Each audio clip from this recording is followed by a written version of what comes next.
মা আজি বহুত 3 বছৰ বিচনাতে পৰি আছে পিতাই মোক কিবা সুধিছে মা কাকো ধৰিছে কিবা অবিৰাম নাজানো কি কৰি দিছে বোলো সুধো মোক খং কৰি তাৰপিছতে মই খুব চিন্তা কৰি থাকোঁ নিখাওঁ শুনে তাৰপিছত পিতাই মই আজি 4 দিন মান সপোন দেখি পিতাই দূৰৰ পৰা হাঁহি আছে মোক চাই তোক মই গোটেই ৰাইজৰ আগত কম দেই বুলি কৈছে আজি সপোনটো মোক উলিয়াই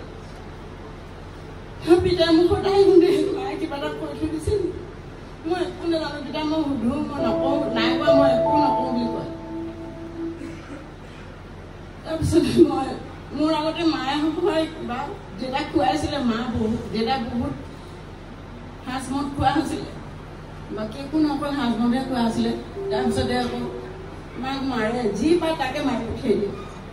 তাৰপিছতে মায়ে তাৰমানে ইমান অশান্তিত থাকিব নোৱাৰি সেই বস্তুটো খুৱাই দিছিলে আমিতো তেতিয়া নাজানো সৰু ছোৱালী হয় বহুত দিনতে খোৱা হয় তাৰপৰা এইটো যে এটা পাপ হৈ আছে নাজানো মায়ে কোৱা নাই মোক কিবা পিতাই সেই সুধি কেনে কালি সেই কথাটো ওলাই আছে ধন্যবাদ